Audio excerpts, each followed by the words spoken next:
am here with the Passport Traveler. You guys know her.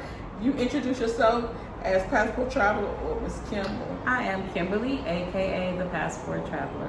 Yes, and it's been a pleasure to be here with her today and to talk to her about what's going on in Ghana here. Oh my God. When I tell y'all it's a mess, a hot, raggedy mess, and it's so crazy because I've been seeing people all day. I've been looking on Facebook and I've been seeing people talking, so Ghana is my dream. I want to go there so bad, can't wait. I'm booking my flight for December, next February. I was like, man, I ain't even thinking about next February. Right. Come on, next February already. I said, look, this one girl, she came on this morning and she was saying that her husband lives in Ghana. She said she's in love with him.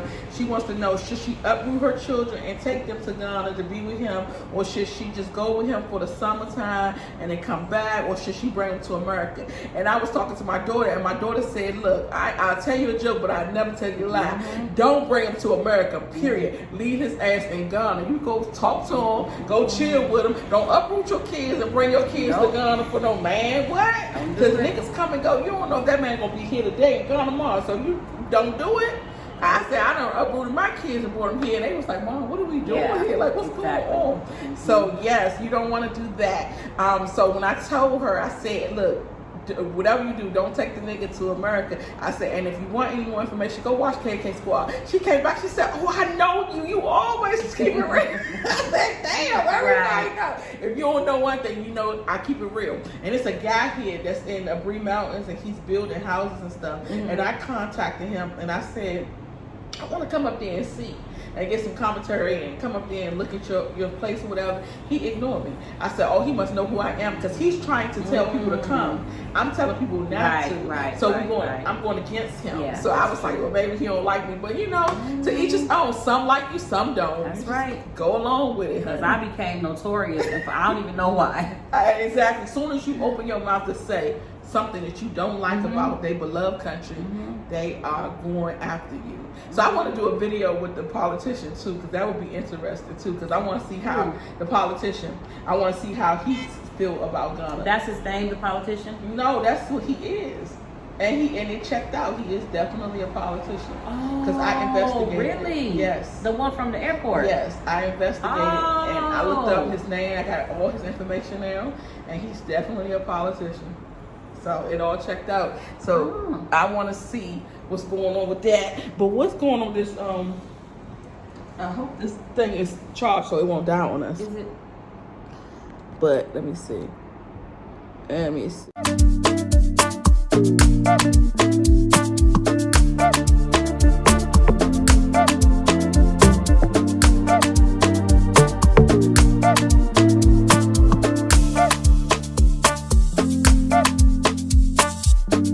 So we got it.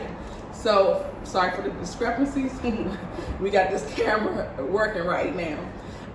So it checked out that he's a politician, but I would like to do an interview with him to see how he feel about Ghana, or if he's going to talk about it. Because again, they dirty laundry. And he's a politician, so he probably can't tell the whole truth. I know. Yeah, probably not. He probably get in trouble. He's gonna have to say whatever his voters want to hear. Yep, that's true. And voting is coming up. So I definitely wanted to make this video about safety in Ghana, because I hear a lot of, not on the YouTube streets, but on Facebook, there's a lot of groups, and I'm in all of them actually, about Ghana. And a lot of people say they feel so safe in Ghana, and they talk about how it's more safer than the U.S. And I'm like, what are y'all talking about? Because it doesn't resonate with me. The safety, because I see so many issues here, and there's so many things that's not safe. And even with the voting, when you was here during the voting season, right? That was in 2021. No, I wasn't here. I've never been here in December to this past December. Okay, so they do a lot of marching. They run around for more fun to do more fun, and if you are against it, more than likely you're gonna get into a fight. And they literally fight. It's not a joke. You can't go outside after dark. So once it's like around 8 o'clock, 9 o'clock, when it gets dark, you have to be in the house. You have to stay in the house all night. There's certain music you can't play. It's certain things that you can't say out your mouth. People will fight you. They are really serious about the whole the whole politics thing. I don't have nothing to do with it. I mean, I like the little chant that they be doing, but I was like, I ain't even in this thing. I don't care who the president is. Shit still ain't gonna get fixed. So to me, it didn't even matter. But they really serious about it here. So you can get killed, you can get hurt, you can get beat during that season, and that season is coming up December. So definitely be safe coming to Ghana in December, because Dirty December is always nice, but it's November. So November, I was here from the October, November, December. So I was here for 3 months, but that whole 3 months is crazy. That whole time is definitely crazy. So we want to talk about the safety here in Ghana. And I told y'all before, if y'all have been following me for a long time, when I went out to Elmina and I was listening, I was talking to a whole bunch of people out there. I was talking to the twins, I was talking to my backyard, so shout out to my backyard. I was talking to a lot of people out there, and they was telling me stories about it's worse in Elmina when it comes to getting arrested than it is in Accra. Because Accra got a little more leniency when it comes to that. But in Elmina, they will lock you up just for looking at them.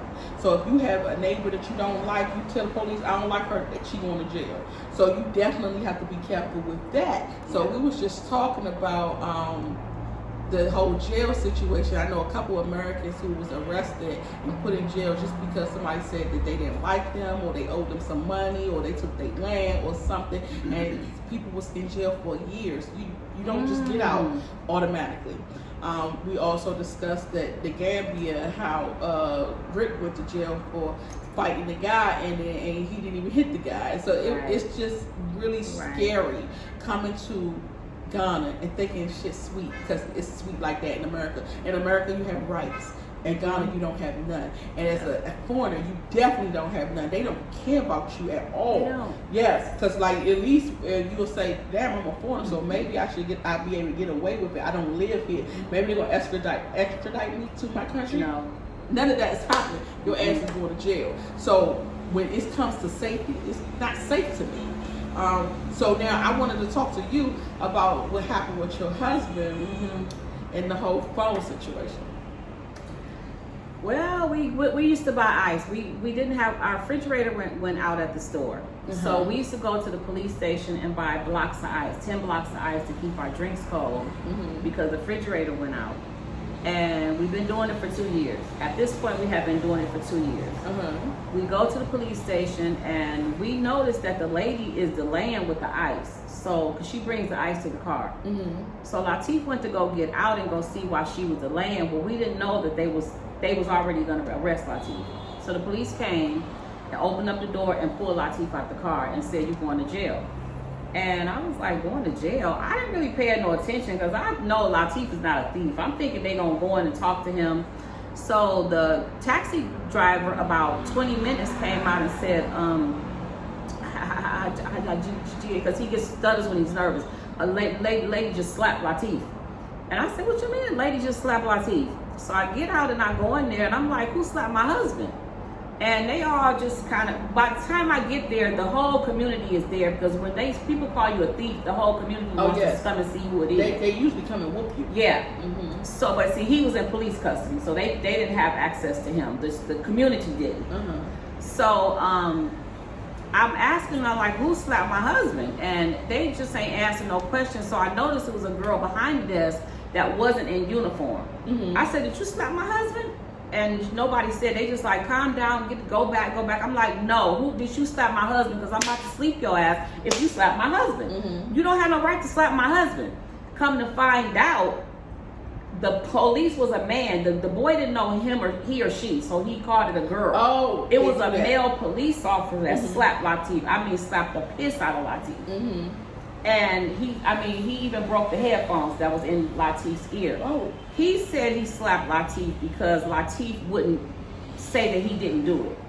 He wasn't. But he don't know Latif. Latif was just shut down. If you accuse him of something he didn't do, he won't talk. That's how he is in life. Mm-hmm. And he was saying that you wouldn't tell me you didn't do it. You wouldn't explain yourself. And Latif was like, I don't have to explain something I didn't do. I told you I didn't steal her phone, and that was all Latif said. He didn't say nothing else even after the slap. He just kept quiet. But that's exactly who he is. Mm. Now they take him. Now the community, the village that we live in, all of them came. It had to be about 40 people on motorcycles, cars, jumping out of taxis, because Latif is not known to be a thief. One of the guys, Champagne, a guy, something like that. He said, calm down, Hajia, just go outside. Uh-huh. He went to go talk to the lady because he knew the lady from high school. Mm-hmm. He started talking to the lady. She getting smart mouth with him. They get into it. He threatened her. He threatens a police officer, and they tell him to leave the property, and they made Latif stay in jail overnight because of that. So he didn't go to jail. But he threatened a police officer. Oh my God. At the police station. They let him go free. What? They accused my husband of stealing a phone that they couldn't prove and had him locked up. I said, that's because they know that you're not going to get no money from that guy name. Y'all thought because Latif had a black American wife, mm-hmm. y'all just assumed we have a whole bunch of money. I didn't have no whole bunch of money. Mm-hmm. And so they ended up moving, but they said because of what he did, they made Latif stay another night just because of that. So that because of what the guy did. Because of that, yeah. They were gonna release him to our neighbor. Because mm-hmm. our neighbor had a house to put up, which he was willing to. Mm-hmm. But because of what this guy did, they made him stay another night. And they let him be known that because of what he did, we're going to keep him another night. Wow. Yeah. So what ended up happening about the phone? Because how did the girl even pin the phone on him in the first place? She said that she left 3... This is a police officer whose phone got stolen. Uh-huh. She said she left 3 phones in the place where you buy the ice at. She forgot her 3 phones. Uh-huh. She said when she came back, one of her phones was missing, and the only person she saw walk out of the ice place was Latif. So the police sergeant asked her, but did you see him with your phone? She said no. He said, then why do you think he stole it? She said, because my phone was missing. I left it in there for like an hour ago, and I just came back out, and he's the only person that walked out. So based on that, they arrested Latif. So now, when they arrested him, you said he stayed in there for 3 days because the other guy had cussed the police officer out, and since he would threaten her, they said, hey, now Latif gonna have to pay for this shit. Yeah. Even though Latif had nothing to do with the curse out or nothing. Mm-hmm. So they just pinned that shit on him. And then what ended up happening about him giving the lady some money to compensate? She wanted, they wouldn't give him bail after the first incident with the guy who threatened the officer. They wouldn't give him bail. Uh-huh. So now they moved him to the Zungo jail, which is the Muslim community. He's in that jail. And the lady said when the commanding officer came, he said that the lady won't drop the case. He felt like the case should be dropped. She didn't have no proof. Of course. But she wouldn't drop the case, so the commanding officer just had to go with the flow, I guess. Uh-huh. So she said that we had to pay 200 CDs to get him out. So my Muslim brother took the 200 and paid him to bail him out. When he got bailed out, we had 12 hours to buy her a brand new phone. I said, or what? He said, if I don't have her phone in 12 hours, I'm going back to jail. So we have 12 hours to come up with 1,200 CDs for this phone. This shit is unheard of. Right. You never would have thought that you would, like, if somebody can't prove without a shadow of a doubt, why am I getting locked up, or why am I being responsible for it, and why I gotta buy a new phone?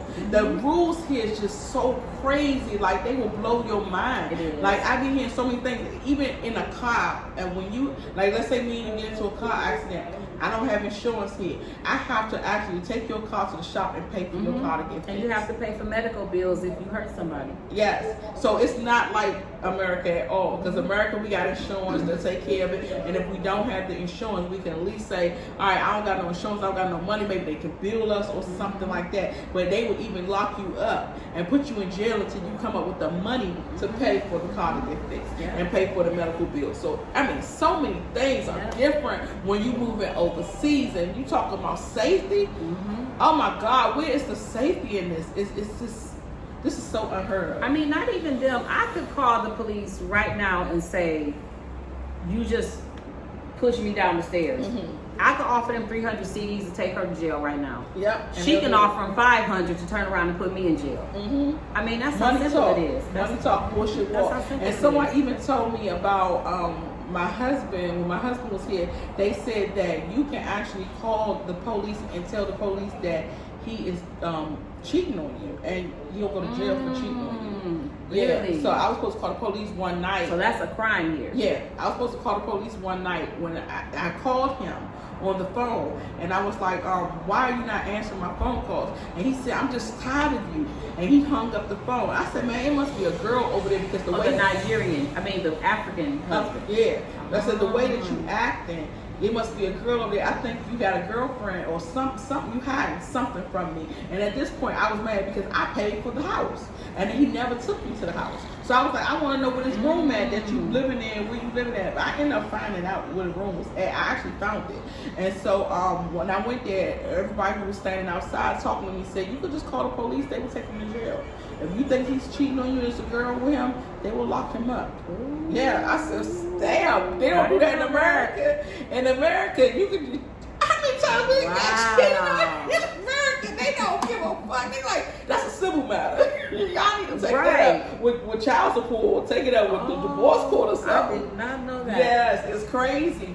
And even with when we talk about driving. The driving here is off the Richter scale, and I'm telling you, like, it's so scary with cars just going anyhow, like nobody's paying attention to no lights. You barely even see street lights. Yeah, I feel say you rarely will see a stop sign or a street light in Elmina. And they just go any kind of way they want. It's chaotic, and so like so many accidents happen. And I've seen it's so crazy. Because I live in the main streets of Washington, D.C. I grew up where people get killed every day. I seen more people die in Ghana than I did in D.C. Like D.C., you hear about it. You say, oh, Tony got killed last night. But actually to see it with your eyes, I seen more of it here than I did before. And then the crazy part about it is they don't know CPR, first aid, AED. Yeah. So that means that somebody gets. Like we seen an accident, terrible accident. We was in Timber. We was going to Timber 25, and we in the right lane going straight. We had a guy next to us. He in the right lane too, but he wants to make a left turn. It's a motorcycle coming going southbound. He wants to turn in front of the motorcycle. So since he want to be a fast ass, he wants to go fast and boom, ran right into the motorcycle. The motorcycle, we actually seen the dude flip up in the air and fall, but we don't know where he fell at because it's dark. There's no street lights. So we pulled over so we can help, so we just pulled over where we was at and we ran across the street. And running across the street is very dangerous too, because they will kill you. They will hit you. I done seen people get hit by cars walking across the street. So that was very dangerous, but we didn't know. So we pulled over, we ran across the street, and we did not see the body. We seen the motorcycle. The motorcycle was laying there, but it's nobody. So the dude who hit him, he stopped, and he's like mad, pissed off, like, why the fuck you gonna mess up my night? Right. Like, why the hell I gotta be out here? And look at my car. My car looking like this. And so I pulled out my camera, and they said, turn that camera off. Take that camera off. They don't like being recorded. Yeah. But now I got my glasses. I don't like being recorded, but it's on now. So they was like, turn the camera off. And so I turned the camera off, but I had it down for a minute. They went to go look for the body. They found the body down the road. The body had flipped all the way up in the air, tumbled and went down the road. And you the said ditch, body, meaning he died. Yeah, in a ditch. Yeah, so when he was faint, like he was real faint when he came back up. When they pulled him up, they had to hold him. Like some people was at his head, some people was at his feet, and they carried him back to the scene where the guy's car was at. Laid him on the ground, and you could see like the blood coming up out. You could see him still breathing. Like he was still breathing, the blood was coming out, but he was dying. And now this is the crazy part. This is the crazy part that's going to really make you mad. The reason why nobody wanted to take him to the hospital is because nobody wanted to be responsible for the hospital bill. Whoever brings you to the hospital is the one who has to pay.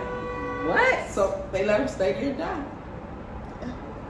It's counted for you. Yeah. Oh, that's something else I didn't know. Yep, that's how it is. Like I'm in the trenches. I'm in the trenches in the streets, and I be asking questions. I'm like, hold on, what's going on? What's this? Yeah, but that's the reason why they do not take you to the So hospital. they just let the man die. Yeah, anybody who gets hit by a car, that has this heart attack or any type of natural causes or fight where they bleeding, you don't take them to the hospital because you're going to be responsible for the bill, and nobody wants to pay that hospital bill. And I'm gonna tell you what the kicker is. You won't believe how cheap the hospital bills is. The hospital bills running about 500 C's. That's $50. After 3 days, 21 malaria shots, 3 drips, and 2 breathing treatments, I think my total bill was like 600 CDs. If I can remember right, I think it was 600 CDs. That's $60. $60, but to them that's a lot of money because that's some people's monthly salary for $50 monthly salary. Because I think the police get paid $250 a month. Yeah, so a regular person working at the gas station or a store, that's 50 CDs. I mean, doctors and teachers and nurses don't get paid nothing. So you know the guy at the hotel don't get nothing. Yes, exactly. So he like, I don't want to pay my monthly salary because I might not even see it again, because even though they get paid monthly, sometimes they don't get paid at all. Yeah. So they could be working for 6, 7, 8 months and won't see a check. So you never know. So you don't want to take your last bit of $50 to pay for a nigga you don't even know. I'm seeing my husband go through that. Like on payday, the man was like, I don't have the money. After he worked the whole month. Yeah, it's been times where they will owe you for a whole year and you won't get paid. So we tell you, like, the safety is not there for you. It's really not there for you, especially being an American. Like, if they treat their own like that, how you think you're going to be treated moving to the country? Now Ghana is nice to come and visit. You come and visit, you get a little tour or two, go to Abri Mountains, go to out there to the north, the Volta region, to that highest expensive ass resort. It costs $280 a night for what? In the Volta? Yes, that damn resort out there. Go out there, see how pretty the water is, and go get on a little boat and let them take you around the water and see the donkeys in the morning and take your ass home. But as far as staying and living, what? Living for what? Like, what are you getting out of this? And then you got to understand, like, the conveniences are not there either. Like this morning, I got up and I had to go to Manette Junction. I had to go there, which is probably a good, I would say 10, 15 blocks. So the guy who rents the apartment, he actually saw me walking, so he helped me and took me there. And then when I got there, I tried to use the Uber, but the Uber wasn't picking up my location. They was putting me in Canada. So I was like, how I'm not in Canada? And then they know where I'm going on the map, on the Uber app, but they don't know where I'm at because we don't have addresses. So why would you want to be somewhere where you can't even be located if something happened to you? If a nigga robbed you, can't even call an ambulance. No. Like, even when I came here in the stairs, I told the dude, I said, you have to call me an ambulance. He said, no ambulance coming for you. I mean, you can call them, but the chance of them coming is slim to none. Right. And I really feel sorry for the elderly that's coming here to live, because they really love Africa. They want to come here to live, but who's going to help you when you get sick or you have a heart attack or anything? Like, you can't call them. And then I always, still truly in my heart believe that Africans are the smartest people on earth. Oh, I believe that. Yeah, I believe that, but at the same time, there are some lazy ones, and they don't want to think. Some of them just don't want to think, and so you try to ask them, like, for instance, that I went to the doctor when I got here so I can get malaria pills, because I didn't have no malaria pills from America, because you got to go to Passport. It's called Passport Health. Passport Health to get the malaria pills, and so I didn't have it. So I went there, and they ended up giving me malaria pills to treat malaria and not to prevent malaria. Right. So I didn't get my my prevention until yesterday, and it's crazy because anything could have happened. I could have caught it because I'm just taking it, and it's still, even the onset of it is already over. It's just weird. And then who wants to be in a country where it's possible that you can catch malaria from a fucking mosquito? Right. Like, what? Right. Like, y'all trying to kill me everywhere. Right. And we talking about safety, right?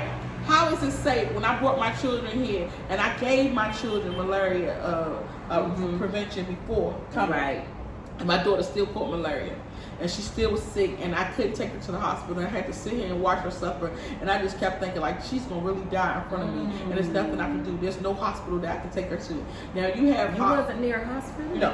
No, I wasn't near a hospital. Now you have clinics that's open 24 hours here, but those clinics don't know shit. And then we went to the clinic the day that I came here. I went to the clinic, and the clinic said it was at 7 in the morning that I went to the clinic. I came in at 3 in the morning, so I went straight to the hospital when I got here. And so it's about 6 or 7 because they lost my luggage. They do that shit a lot too because they want to steal what's in your luggage. So you might not have your luggage when you get off the plane.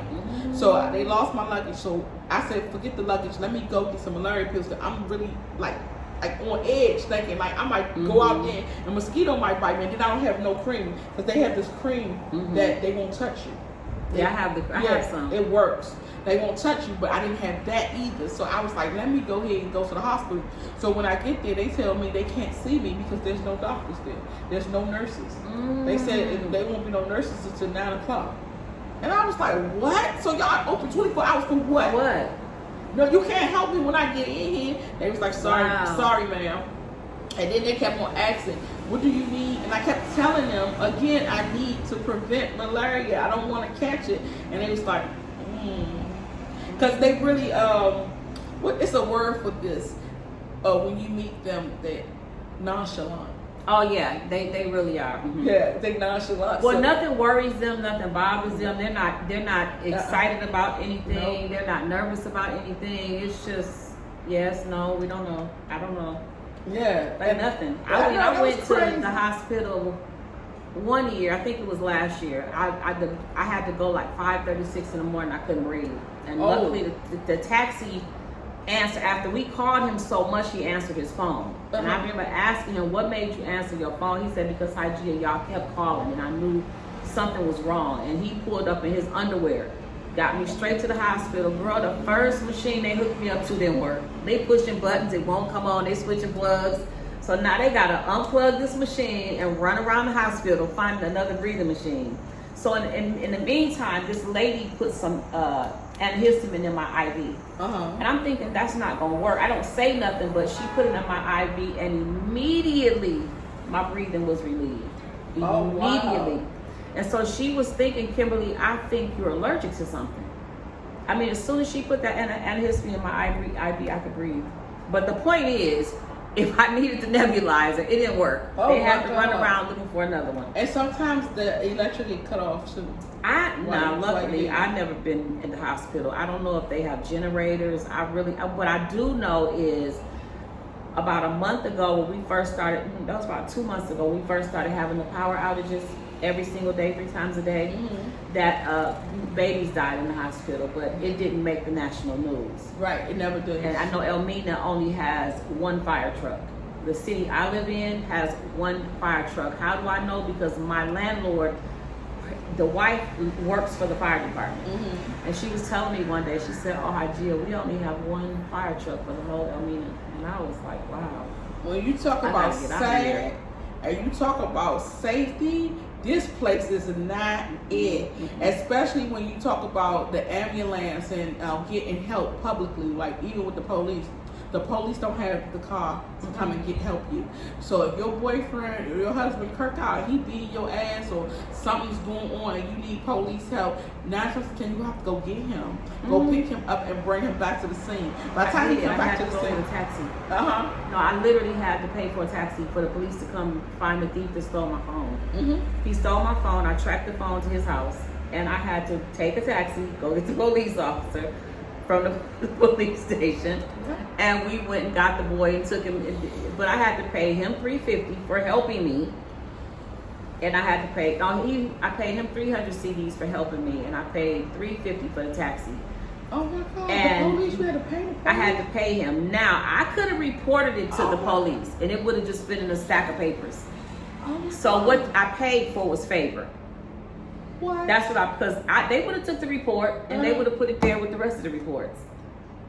And so he ended up being my police officer. So he ended up, I met, it's who you know. He ended up being the police officer that I could call personally, like, I need you for this, this, and this. And every time he worked at the Shell station behind my store, he would always come walk around. He said, "Hi, Gia, don't worry, I'm working at the Shell." So he'd bring his gun and walk around, check the. Wow. I had to. And then another thing, people mind their business too. They mind their business and then they don't. So, for instance, I was taking pictures at the Black Star in Accra, and while I'm there, a guy got upset with this lady, and he was telling her to leave the park. There was supposed to be nobody in the park but us because we paid for the section to when I paid the photographer, he had to pay something to be at the park. So he was telling the girl and her friends to leave the park, and she was like, "No, because it's a public park. I don't have to leave the park." And he was like, "Yes, you do." And he's screaming at her, and he slaps the girl in her face. Now it's many men standing around, because I had with me alone, I had 5 or 6 of them standing with me, and then it was some other guys who was sleeping up there inside, because if you go in there, you can go inside to get up at the top of the star. And so it was people actually inside there sleeping, and so it was guys all over, and they watched that guy slap that lady and curse that lady out, and they did absolutely nothing about it. Just stood there like, "Oh well, maybe she should have left the park."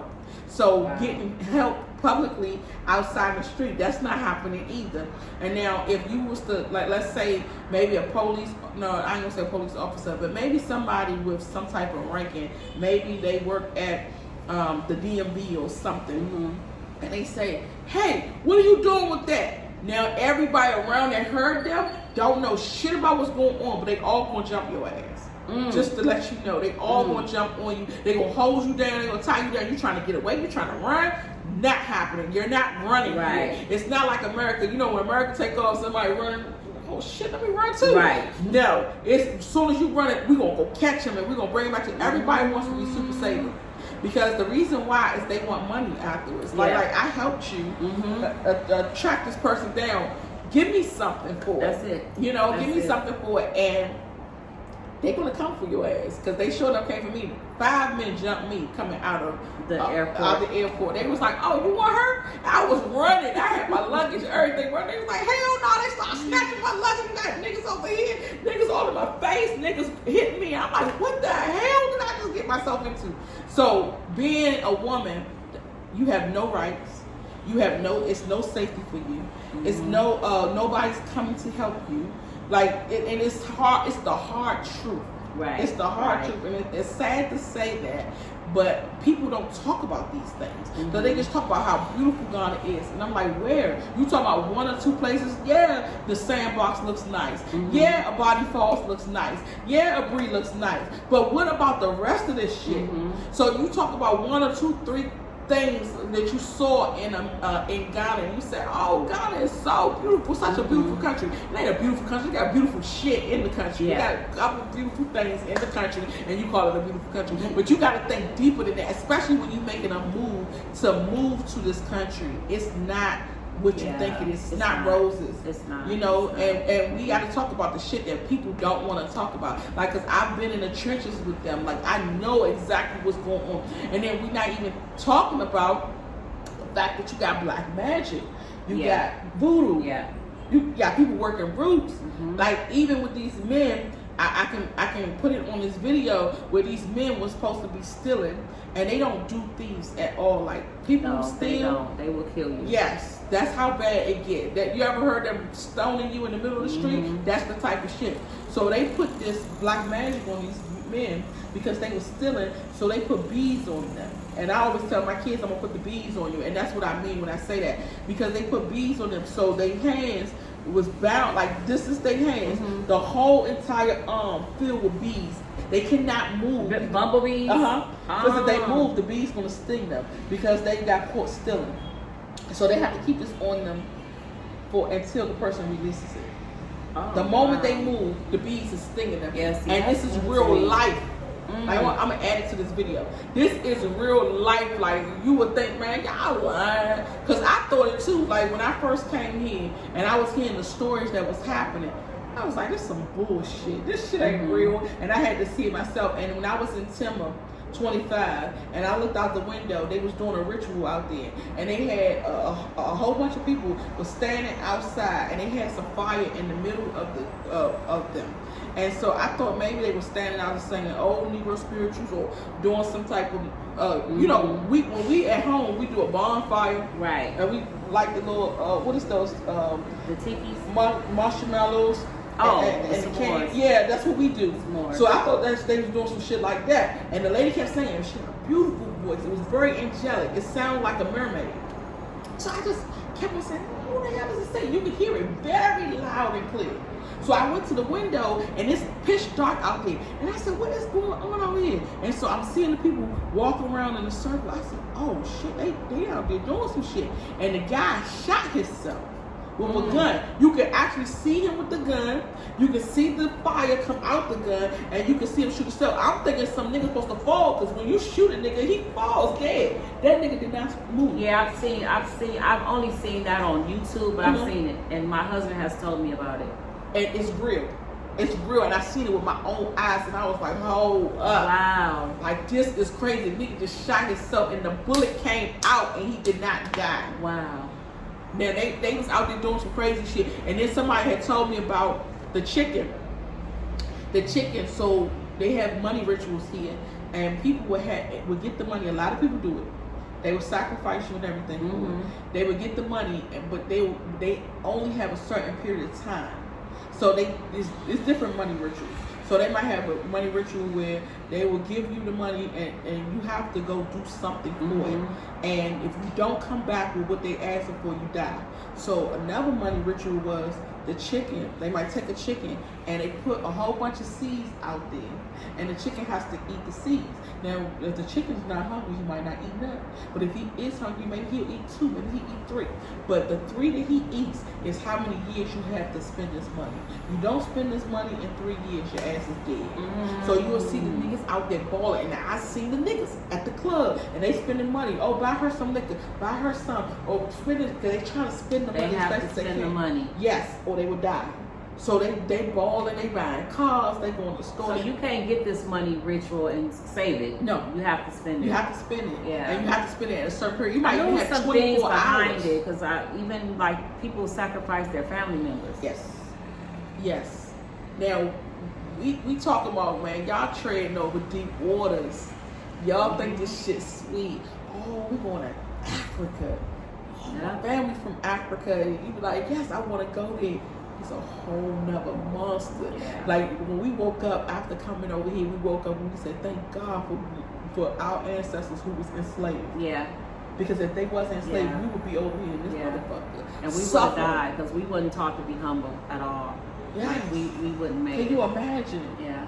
Yeah. Like, and you have to be so grateful and thankful for what you do have and experiences you had, because these people ain't never seen what we've seen, and then we come over here and we see what they see. Yeah. Like, what the hell? They go, it's big, it's deep, and even with, you know, me telling my truth and my story and my experience, the fact that people get angry at me telling my truth, I don't understand. But my whole point, first of all, I didn't start off trying to teach people to not come here. Right. I was just telling my story.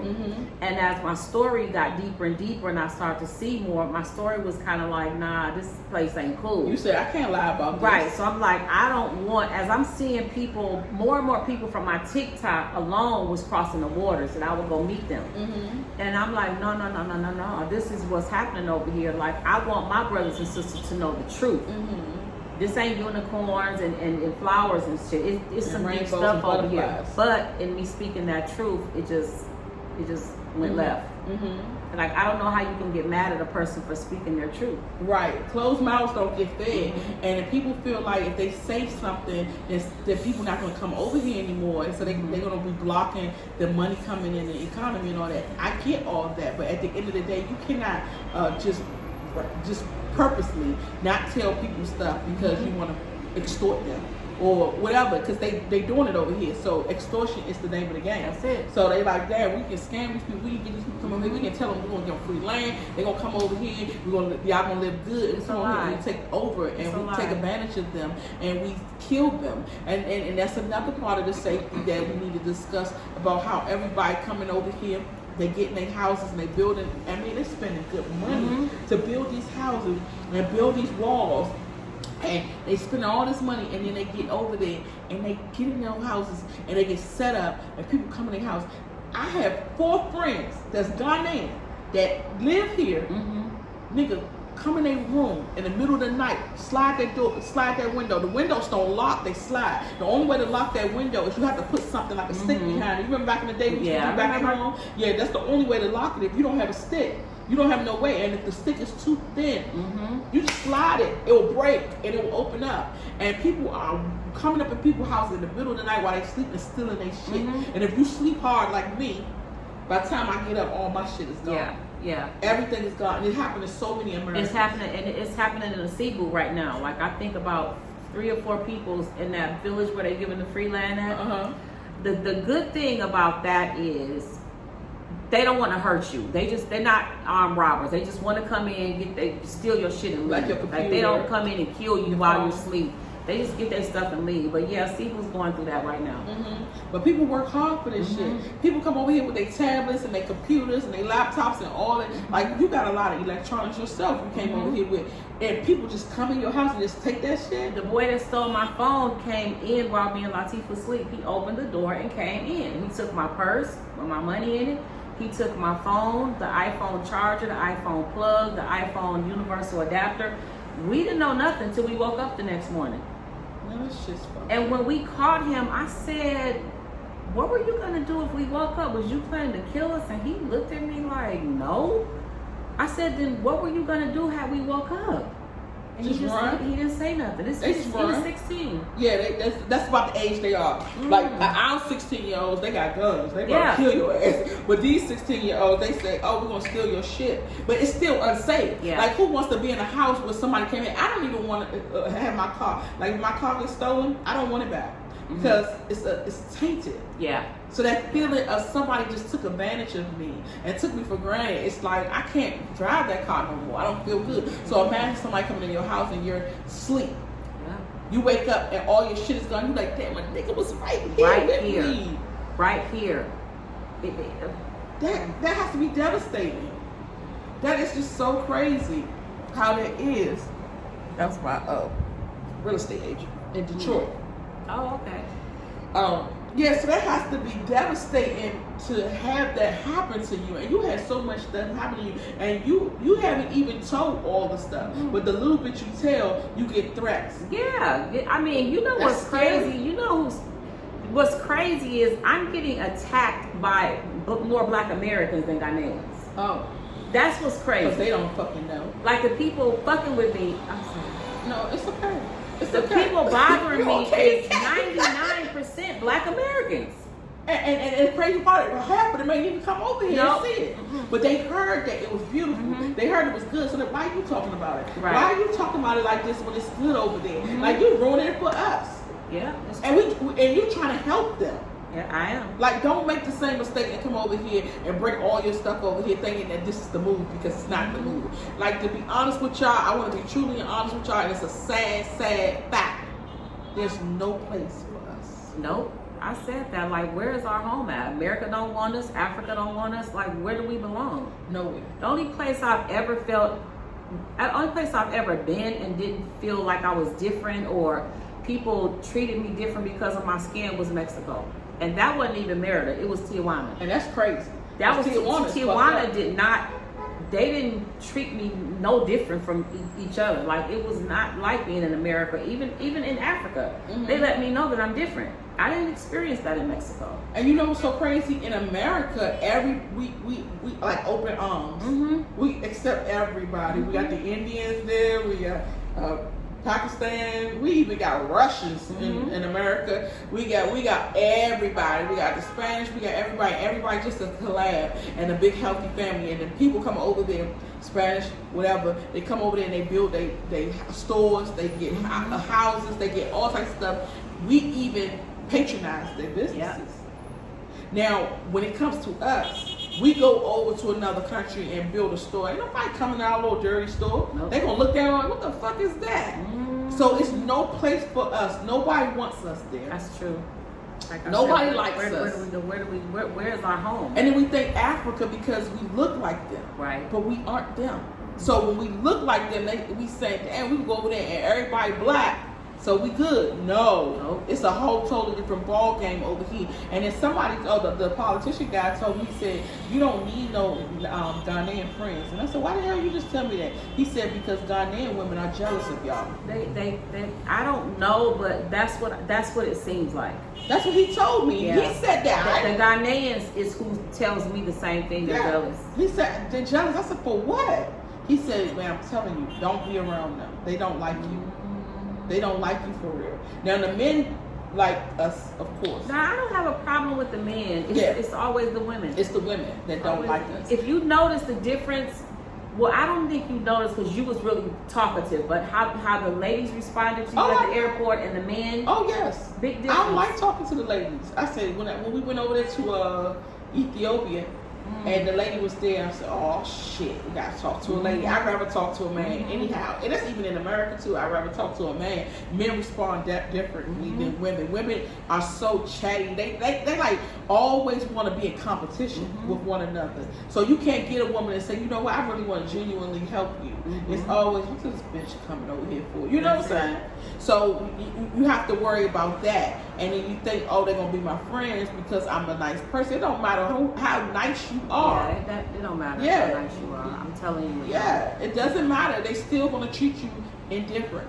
Even with me, like, I'm really nice to everybody and I talk to everybody and I make people smile and all that, but at the same time, I don't even get a good response from these women. Right. Like, I can get on the Trocho. Now, I asked several people because I catch the Trocho and I also catch the motorbike. I haven't been on a bike yet in 3 years. Oh, really? Well, I'm all in the trenches. I'm with my peoples, right? I haven't been on the tricycle yet. Oh, yeah, I've been on everything. My husband will not let. He said, no, Haji, you can't do that. Yeah, I've been on everything, like all that. I've been on boats. I've been on everything. So I be in the trenches with the people, and I be trying to figure out how different people respond to me. So when I get on the Trocho, I say, hey, everybody, because I just want to be open to everybody and talking. You never know who you're going to meet and who you can help out. You never know. This girl could be going through something. Her daughter could just die. She got to pay for the funeral. You just don't know. And you can help. And the crazy part about it is we can afford it to help them. But the way they react to us, like when I get on the Trocho and I'm speaking English. You see yesterday, you know who we went with. It was me, you, and somebody at the airport. When we got back here, he said, you see how your sister was friendly to those people and how the Ghanaian ladies' faces was. I said, I remember being happy when I noticed my husband noticed it like months ago. Like he finally noticed it. Yes. But he noticed it yesterday. That's how they are. That's how they are. You be like, why? And several people told me it's because everybody is going through something at home, and you have to understand that their life is not like y'all's. So when they at home, they trying to figure out how they're gonna pay their electric bill, how they're gonna get food for the next day, how they're gonna feed the kids, if the father's gonna help. They might not have tampons, certain stuff. Everybody's going through something. So when you go on and you want to speak to everybody not in the mood to talk. I had a guy from Togo. I did a video, me on the Trocho trying to talk to him, and he was just so evil and he was just so mean. I said, well, y'all Togo niggas mean anyway. Don't go to Togo. I wouldn't say don't go to Ghana because everybody would say I'm going anyway, but definitely do not go to Togo. They are the meanest people on the earth. Really? I've never been there. I just have stopped there for a flight before. Oh my God! And you cannot trust them. Isn't that they're French? They French. Yeah. They was colonized by French. Okay, so but remember, the girl who got killed here, isn't the guy who killed her was from Togo? He was from Togo. I had to make people understand this guy was not from Ghana. He killed her in Ghana. He unalived her in Ghana, but he was not a Ghanaian. He was not. Them Togolese people, oh my God, they are rude, disrespectful, cruel, ill-mannered, fucked up. And when I meet them, I even tell them, I said, oh, you from Togo? I don't like you. I don't like Togo or Haitians. But Togo definitely. I never met nobody from Togo. Oh my God. I remember going through the Togo airport. First of all, the plane, dirty as hell. Trash all over the plane. I ain't never seen a dirty ass plane. Me either. Like usually when you get off the plane, they clean it. Yeah. As for the next plane, trash everywhere. I said, the trash look like outside. Now, the plane was like outside. The plane don't have an air conditioner. Can you imagine being on a plane, the windows? Where were you from Togo to where? Where were you flying to? I was flying here. So it's a plane. Oh, you came here and stopped in Togo to come. Okay, that was a short flight. Yes. Okay, so that's probably why my plane was different. I was flying from Ghana to Togo and from Togo straight to the U.S. So that was a different plane because I've heard that they had you the second person that said their plane was dirty. Oh, it's bad. They don't have no screen. It kind of puts you in the mind of Frontier Airlines. There's no screens. It's nothing like plugs or nothing. So you plug your phone up. You don't get no amenities. You have a bathroom. That's the only thing you get. And the plane is super hot. And I mean hot, because Togo is hotter than Ghana. It's hot. And you sweating on the plane. You like, hurry up, 45 minutes, get me the fuck up off of here. And when I tell you, them people were so rude to us, I was telling the man, I said, I got a bird in this bag. I need you to carry the bird on the other side of the x-ray machine, and I'm going to meet you over there when I go through. Oh, he's talking to the man store. I said, I'm going to meet you over there when I go through. He said, no, take it. I said, I cannot. You can't take a bird through an x-ray machine. You will take a turtle. You can't take a bird. I said, I spend a lot of money on my bird. So I looked up every single thing about this bird. I said, if you take him through the x-ray machine, he's going to die. He said, no, take him. He took the bag out of my hand and threw it. Oh. And you heard, oh my God. I was just bawling. I was crying. I was and like, nobody did nothing. No. Nobody helped me. Nobody.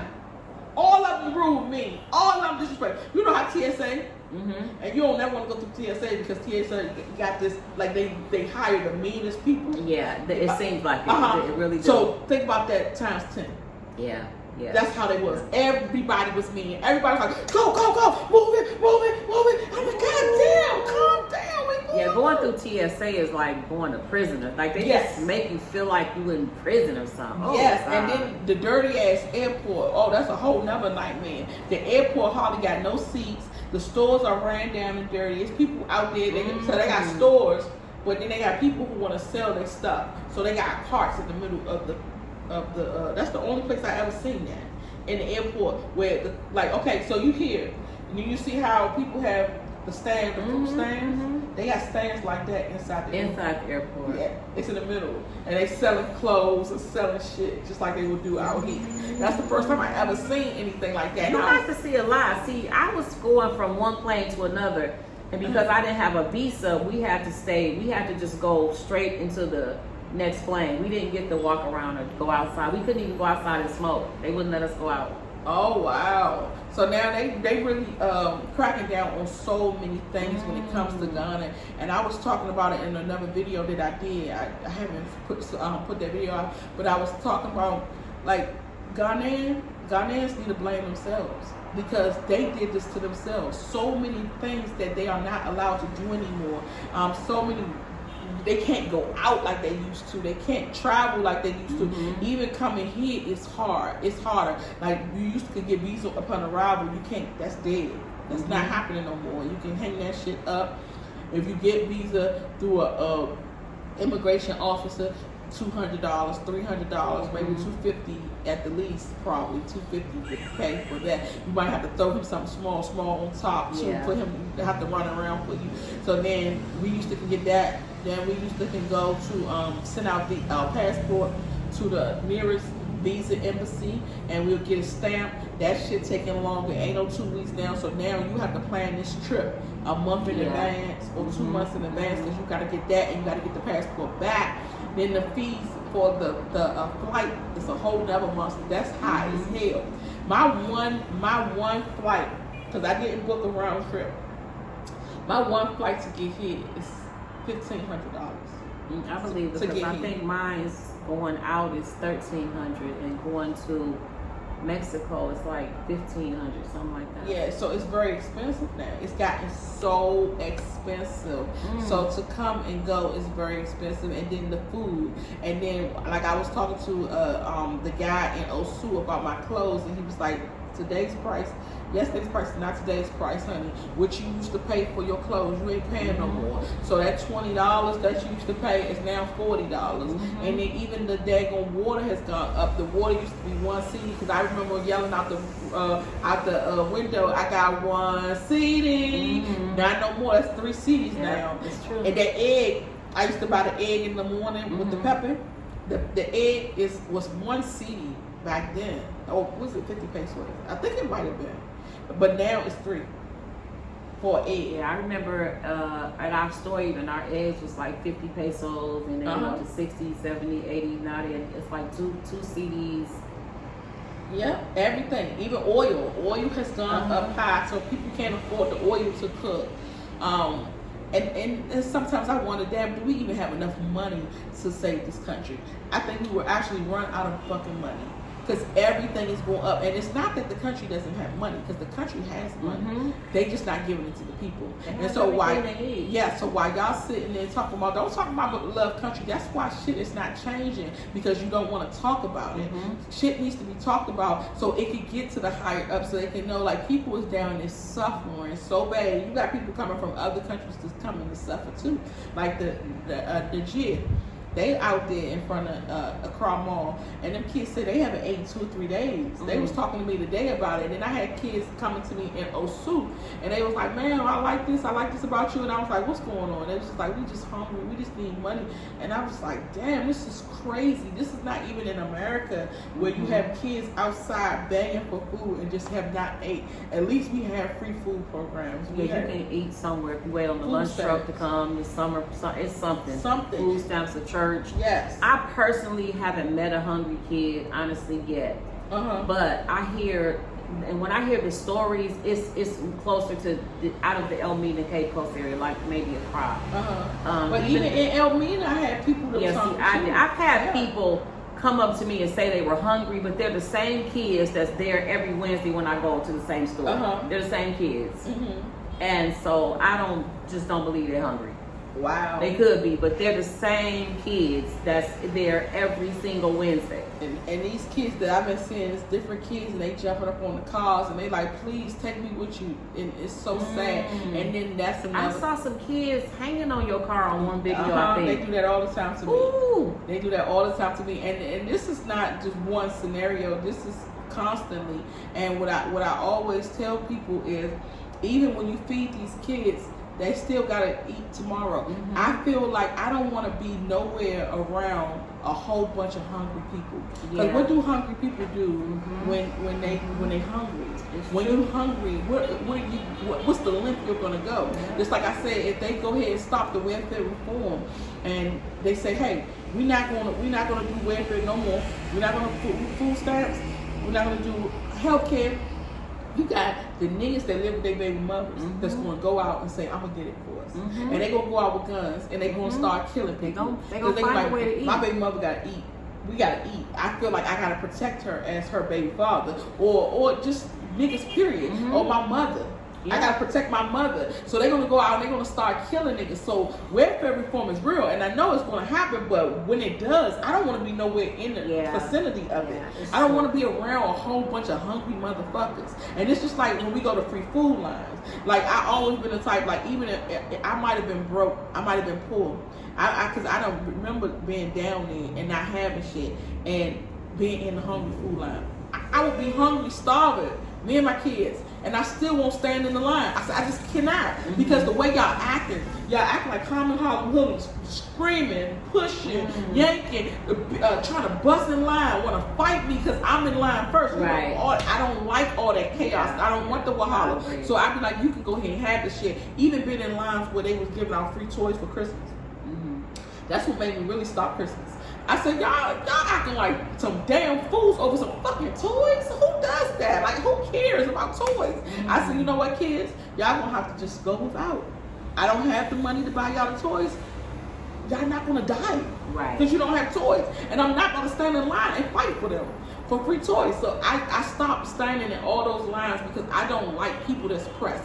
Even when you're dealing with relationships, if it's a man that I'm with and every girl want him, bitches, y'all can have him. Like, I'm not about to fight over this nigga. it's not even worth it to me. I don't want to fight over nothing. So anything that I gotta fight for, I don't want it.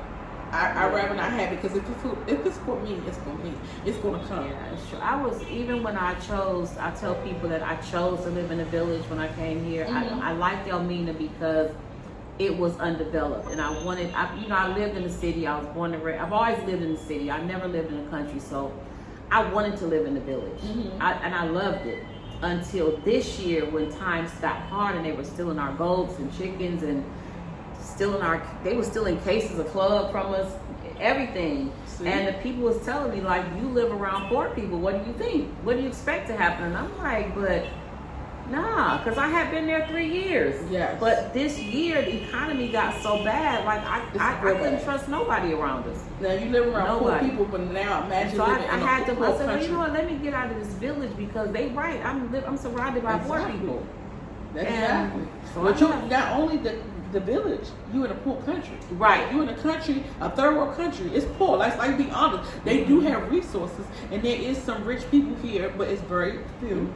And majority of them poor. So out of 100%, you would say 90% is poor. Like, we're in a country with 90% people poor. How can I get along in everyday society like that? Like, I can't do that. I can't be around shit like that. I could come and spend my little bit of change and just to contribute to the economy and not getting the fuck up out of there. I'm not staying. And even, they would, every day at the store, somebody from sun up, from the whole time the store was open to every hour, at least one person every 2 or 3 hours needed something free from us. They needed to give them water. Can they have a cigarette? Can I please, I beg you for a slice of bread? And I would give it to them. Latif wasn't with the shit at all. He's a Ghanaian, so he wanted to quit. Like, where you come from? What made you come here? Who sent you? I'm like, Latif, what do they want? Because they speak in their language. He said, this guy wants some free water. I said, give him a water.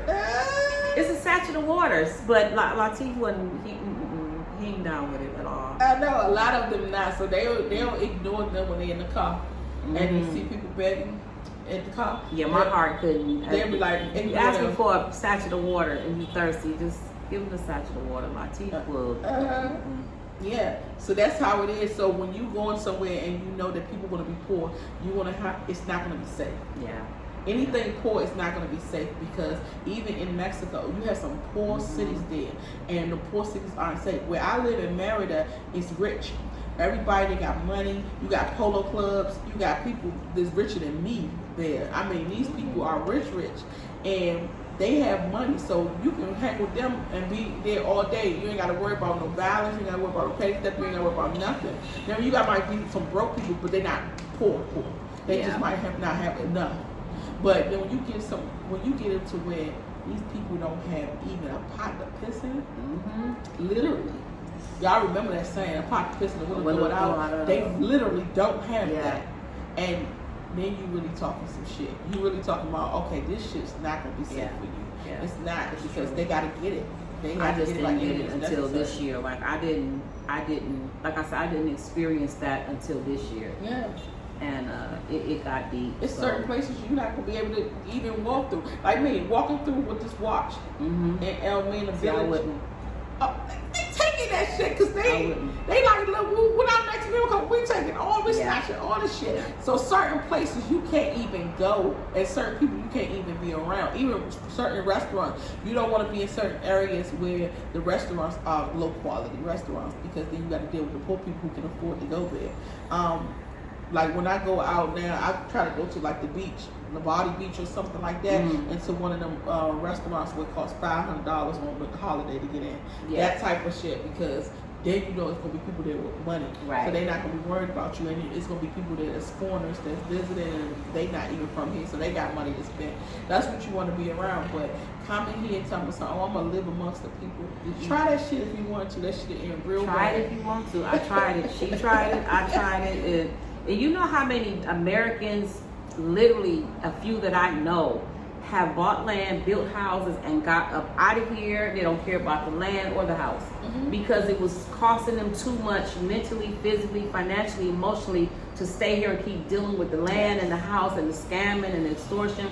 they gone. They done left the house and the land. They out of here. Yeah, and you don't want to your life. As far as your life, you're accustomed to a certain lifestyle.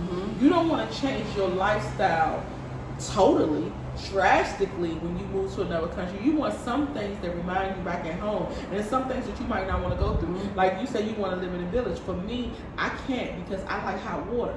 So if the village don't have hot water, I'm gonna be like, fuck this, I'm getting the fuck out of here. I even in Mexico, it was places that I was in Mexico, and I was like, I'm getting the fuck up out of here. They ain't got no damn hot water. I've been going to hell. See, our house had hot water and air conditioning. Oh, okay. Like if I don't have lived that, in a house in the village before I moved on the land this year. This was the first year we moved on the land because we started farming. So we had to watch the goats and the crops. So we turned the store. We started turning that into a tiny home. Oh. But that just didn't work. I didn't have air conditioning. Then you got in the work people store. stealing from you at the store in the middle of the night. They did. They stole the goats and the chick. They stole everything. Yeah. And that was when reality hit me. Like, no. They stole one goat.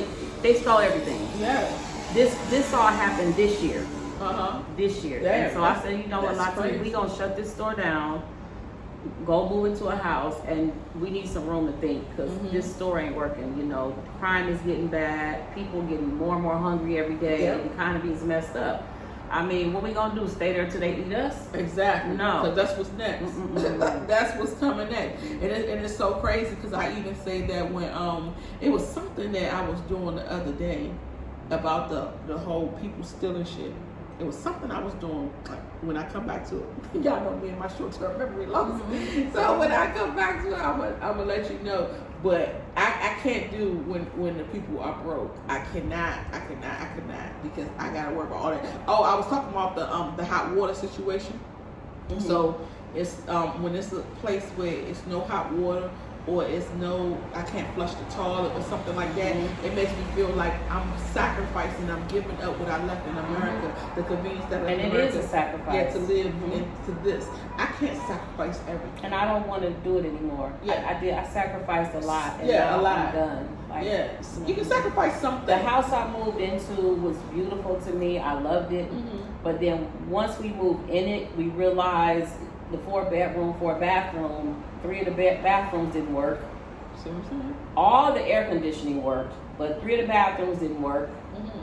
The first day it rained, not drip, it rained in the house to where the rooms started flooding into the hall, to the living room. So now we know out of 4 bedrooms, we can only use 1. So out of a 4-bedroom, 4-bathroom house, we only, the whole time we were there, we only used 1 bedroom that had no lights. So the house looked. We couldn't even use the kitchen because the first time we went to turn the sink on, it's water pouring all on the floor. So it just looked good. Yeah, and he didn't fix nothing. So I moved out. So no, that's what made me just move out. Yeah, you see what I'm saying? It's really crazy. It's absurd that we got to go through that. So when I first came here, I was like, well, because I want the kids. So I was like, I want to be somewhere where it doesn't seem like sacrificing much.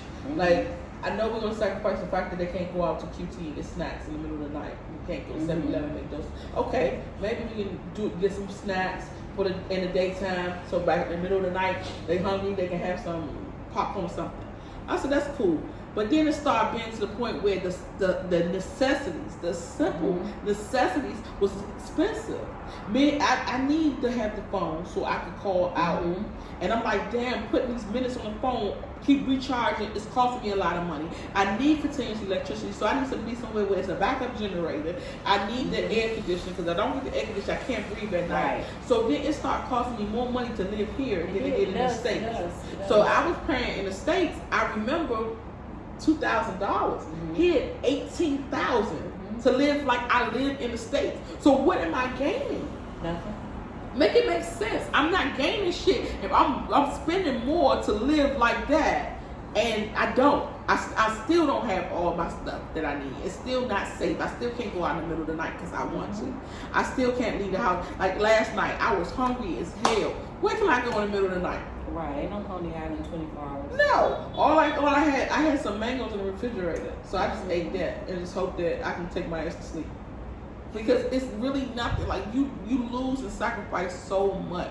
Yeah, you do. Just say, oh, I want to be around black people that don't even that don't want you. You get here and realize they don't want you. I wonder if I go to Europe and I make a video saying, oh, these people don't like me, they treat me different, would the black people be on my side? Yes. But I come to an African country and they treat me like they're white and I'm black, and y'all attack me. Yeah. Like, what's the difference? I mean, these girl, look, they not like us. They not like us. They not like us at all. We are different. I try to tell people about shipping cars over here. You ship your car, leave your car where it's at, because you're gonna pay to ship it. You might not even get it. Right, when it gets to the port, now they want you to pay X amount of dollars. Yes. This lady, they wanted $15,000 for this lady for shipping her little SUV over here. That probably wasn't worth $15,000. She ended up just losing her truck. She didn't know. You don't know ahead of time what the port is going to charge you, apparently. I've never shipped a car because I learned from the other people. You was the first person I saw do it. I had. And I shipped one there and shipped them here. The ones that I shipped here ended up in Spain. I didn't even get them here. I ended up in Spain. I paid $4,000 to get them back. Then from Spain? Yeah, from Spain. I'm still supposed to be suing that lady for that. Then the one that I shipped from here to there, I spent $12,000 to get it out. See, it's not. I already spent $12,000 for the car, and $12,000 to get it out the port. So I'm the only one in America with Ghanaian tags. My van is still in America. But if I ship it back, how much that's going to cost? Right. You know, is it worth it? You know, at the end of the day, you know, it's just so much, and you can't trust nobody. Nope. You can't trust nobody at all. I mean, everybody is like against you. It's like you're looking over your shoulders. You're trying to make sure this nigga ain't trying to extort you. You're trying to make sure this person ain't stealing. But once you get accustomed to the way they are, this is for the people who don't know. That never been, don't know what they're coming into. Get a wake up, like right now. Right. So you won't make the mistakes that we made, sacrificing to come to a country that don't fuck with us. And when you get here, you have to learn by experience. Who wants to experience this shit? Who wants to experience their house getting taken from up under them? Yeah. Who wants to experience people coming in their house in the middle of the night? Who wants to experience them going to the hospital and have to pay all these bills before they can even get seen? Do you know, I'm going to take y'all, I'm going to actually put it in this video right here so y'all can know, because y'all know I don't lie. I don't got time. I don't got time for that bullshit to sit here and be lying to y'all. I'm going to show y'all firsthand experience. Going to the hospital. You could be sick. You may have sickle cell. You may have fibromyalgia. You may have diabetes, high blood pressure, any disease. You go to the hospital. You like, I need to be seen. They will tell you every day you go to that hospital, they don't got no bed. They will take that shit until your ass die. You will die before you get a bed at the hospital. You go to the hospital, it's people laying all over the floors, laying on stretchers, laying on wheelchairs. They've been in there for 5 or 6 days waiting for a bed. They will not leave until they get a bed, and they not getting no bed no time soon. Yeah, all in the front. I haven't experienced that. Yes, there's so many hospitals. So I called a guy today, told him to take me to his hospital because he works at the community hospital. I've seen that on TV in Ghana, but in Elmina, I've never experienced that. Oh yes, it's people in the hospital waiting for beds because they don't have the money to pay for the bed, and so they're gonna have to wait until they get the money, or they just gonna die there. And a lot of people die there. They die right in front of your face. You know, it was one lady, she was bleeding out, and she got stabbed. She was bleeding out. They said we don't got no bed for her. She died right there. Now, and they don't take the Hippocratic oath here. No, they don't take it. No, they don't vow to save your life no matter what. No. I asked the lady. After so much, I said, y'all don't take the Hippocratic oath, because I saw how they were running the hospital. She shamefully put her head down. She said, no, we don't take that oath. I said, I can do that. Now, I don't know if y'all aware, but 6 days ago, the hospital said that it was a lady that was in there and she was about to die. They didn't feel like dealing with her. She didn't have no money for the bill. So what they did is they took her and put her in a truck, and they dragged her, drove her to the woods. And did they drop her body off? I think Latif told me that story. In her wheelchair, dropped her off to die. They said she don't got no money. See it on. She don't got no money anyway. Kelvin Taylor. I just heard that story. Yeah, this shit is happening, and you really, like, very rarely you hear about people killing themselves in America. Maybe they killed themselves because they didn't have no money, or they killed themselves because people didn't like them, or maybe they were being bullied, or it's all different types of reasons. But here, you will hear so many times about people killing themselves because Ghana is hard. So they will hang themselves, they will kill themselves because this is just a hard ass country, and it's people like me and you fighting to be here in a country where they're killing themselves because how hard it is. Yeah. You know, this is real shit. Like this. Ghana made me see America different. Honest to God, Ghana made me say, hold on, let me go back to the devils I know don't like. Yes. I know how the U.S. operates. They make I know you the say, rules and I'm laws. lucky to be a slave. Please. And people was right. Like, we built this country. Why would we leave America? Yeah. Why would we leave America? America ain't that girl either, though, because America got a lot of rules and stuff that I just don't. But in America, we know at least we have some type of rights. Yeah. In America, somebody's gonna do so. If you go 7 days without water in America, there's a health department you can call. Yes. Somebody's gonna come. You're not gonna be just not letting me live without no running water for 2 or 3 years. And you can sue. Yeah, so ain't no suing here, y'all. I hope y'all know that. Don't think that you gonna come here, somebody do you dirty, and you gonna sue. Sue what? With who? Where?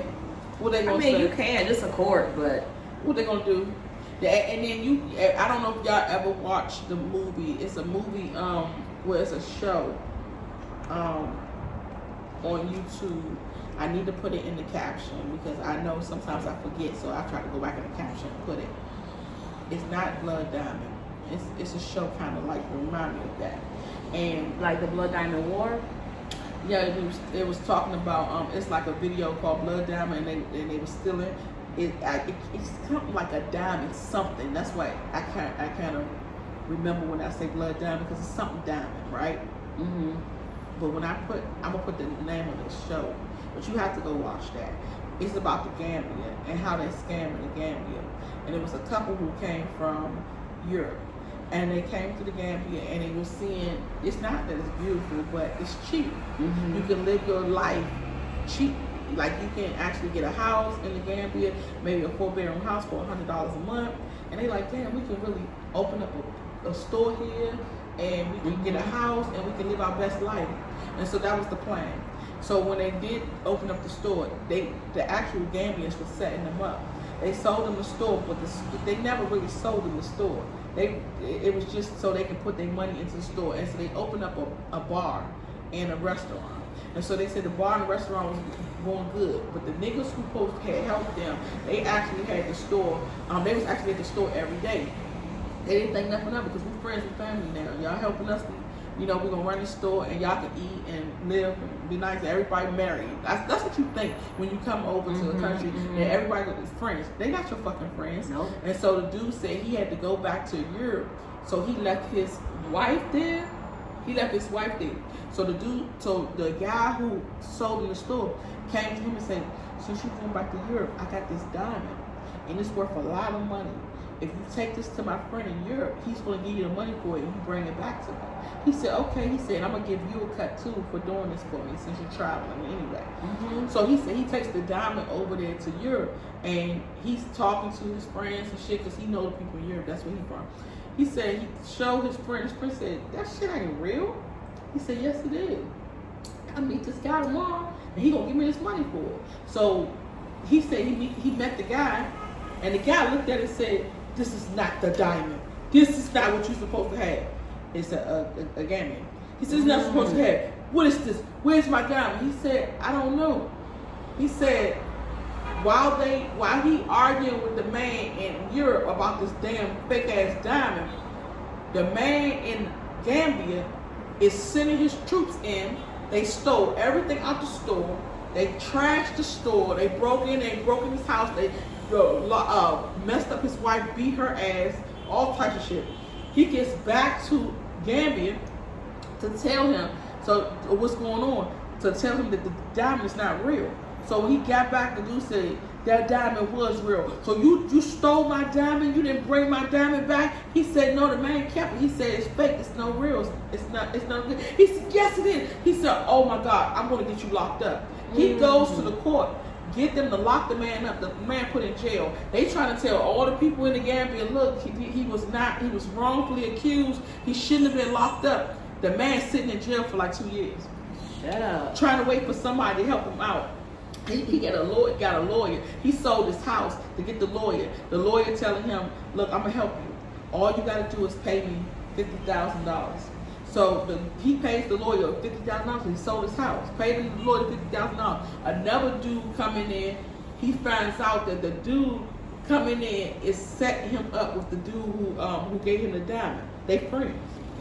So the lawyer tells him, he said, I'm sorry to inform you that I won't be able to represent you in this case because I'm now representing him.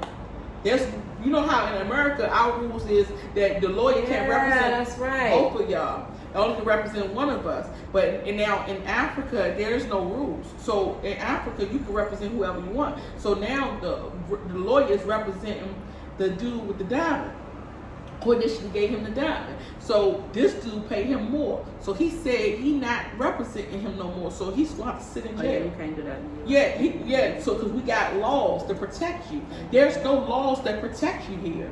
So now this nigga in jail. Money just talks here. Yeah, money talk. He's out of money.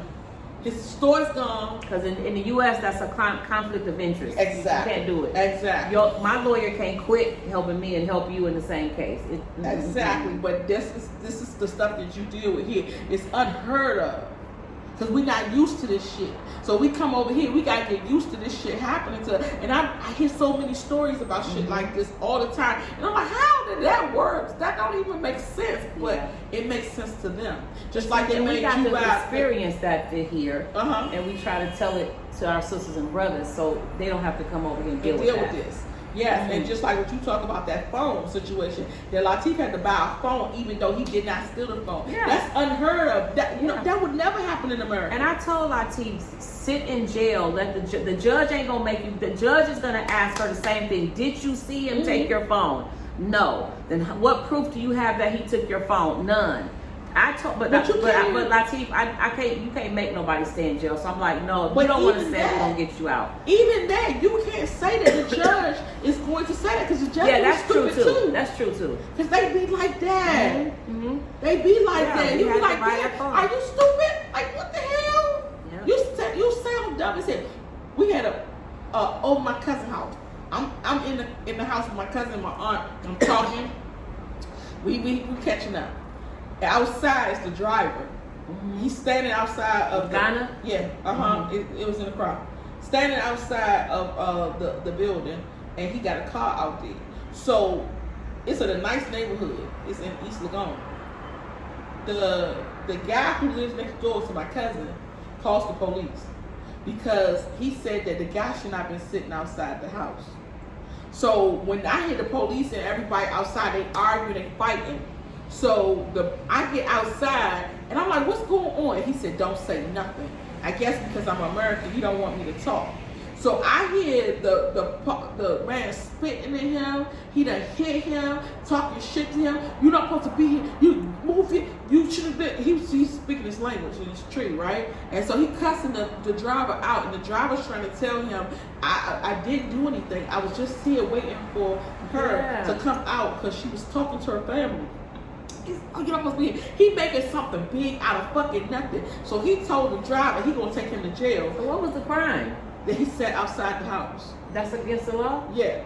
Because the man said he felt threatened for his life because you outside his house and you're not doing anything. And he said, you should have knocked on my door and asked me, can you sit out my house? I said, the shit that y'all dumbasses say. Then you make me want to smack the shit out them. Like the lady who I told you about with the truck. She gave me the truck, but her husband said he was mad because I didn't ask him. Like, imagine you giving me this power bank, and I said, you know what, Kim? I know you gave me this, but I need to go to Latif and ask him. Yeah. I mean, that'll make. But you know what? Your wife came to me about a car. I don't know. You got nothing to do with it. Exactly. Why she gonna like your wife should have known to bring you into it. Go to your husband. Wow. Tell this motherfucker to fix the car or pay the bill or something. Why did you come to me in the first place? I'm trying to help y'all out, but at the end of the day, I'm helping you out because you're my friend. I don't know this nigga. So what am I supposed to go behind my friend back and talk to her husband? You sound stupid. This is the stupid shit they say. So then they want to lock the driver up because he's sitting outside. For what?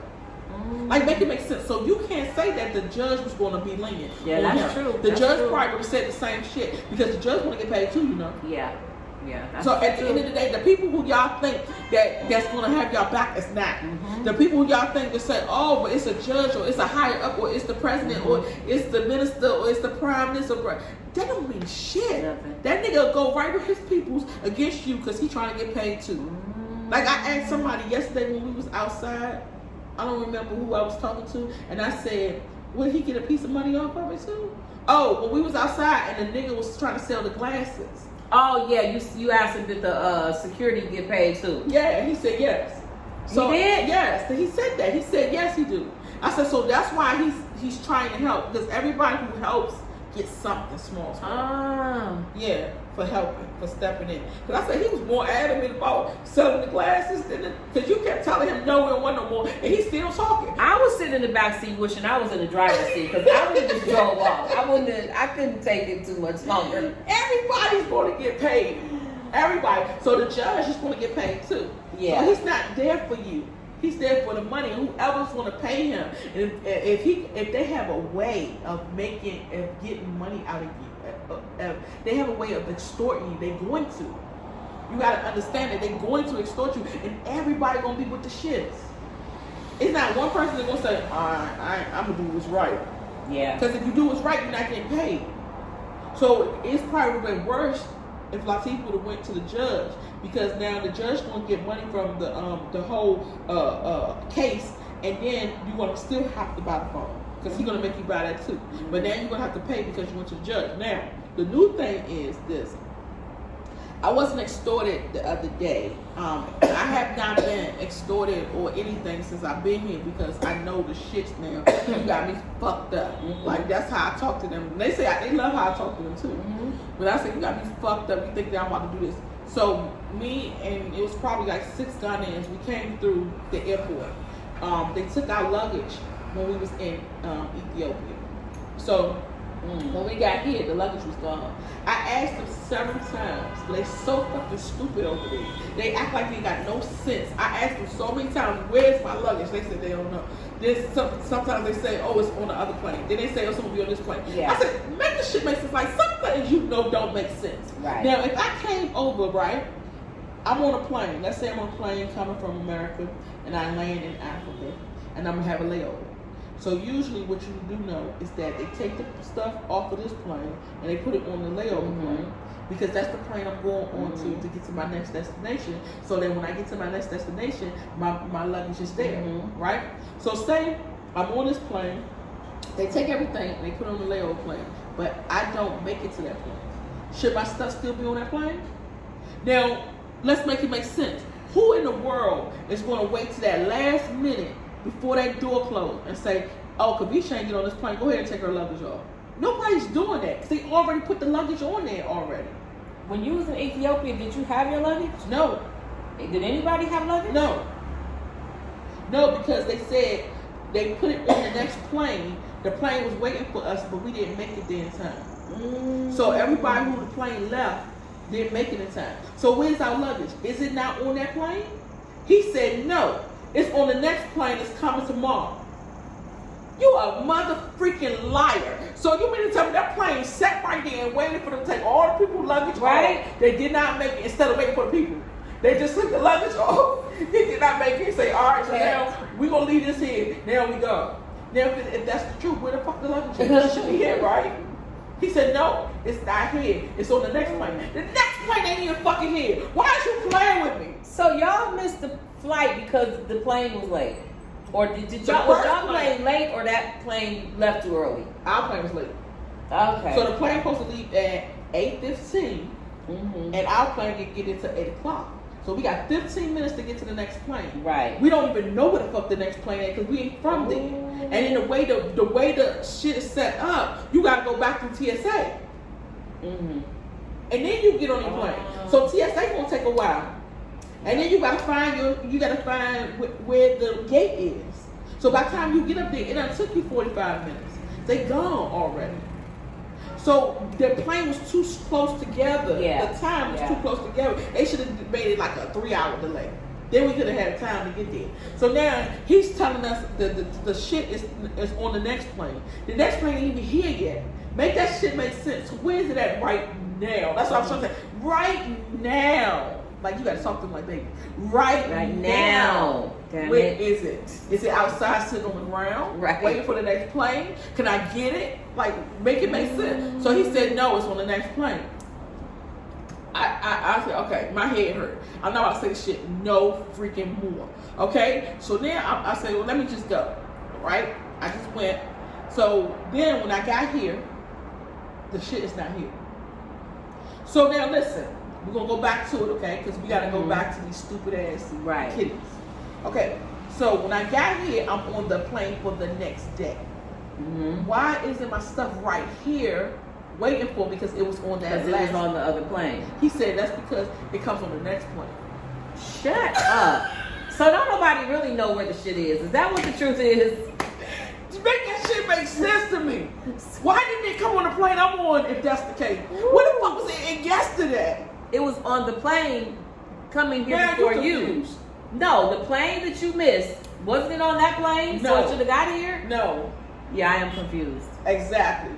That's what I'm saying. That's the So shit. what plane was it on? The next one that comes tomorrow. How? That's what I'm trying to figure. That means it was still there while you was there. Exactly. Why didn't you see my shit? Why couldn't I get my shit? Like, where was it at? And why you didn't put the shit on the plane? You didn't know I was going to miss that plane? Because some people had, like, imagine, if everybody off of my plane tried to get there in time, and half people made it, half people didn't.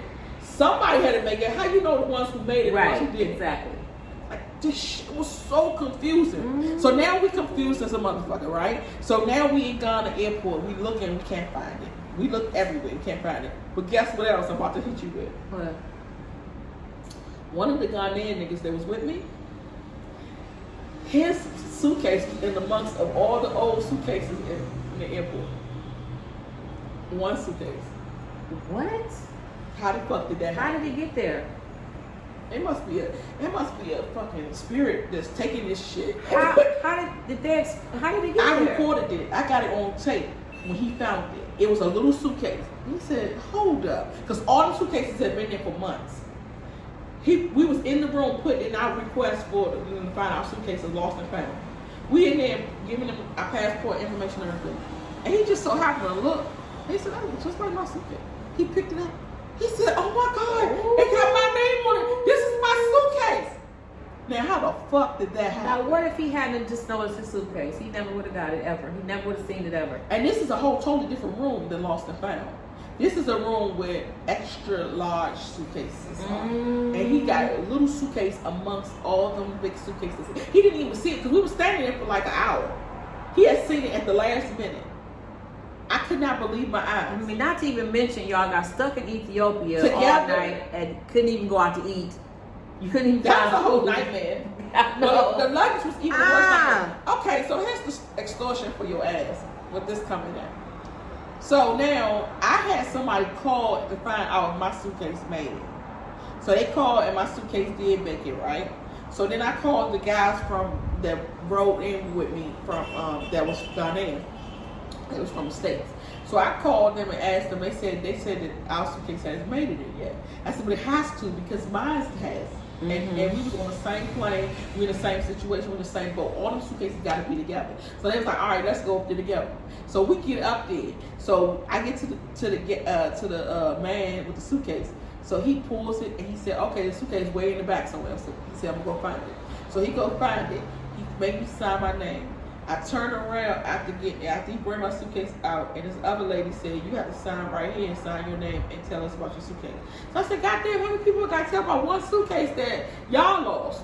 So after doing that, the next dude from Ghana is up next. So he gets his suitcase. So he goes to look at his suitcase. I said, make sure you got everything in the suitcase now. Open it up because they steal, and he ain't had no lock on it. I said, make sure you got everything in your suitcase. He opens it up, look at the suitcase. He said, yeah, everything looks about right. He come back. You gotta give me something small, because I opened that suitcase to make sure everything was in there for you. Girl, shut the hell up. I'm just sick of this goddamn bullshit. I said, hell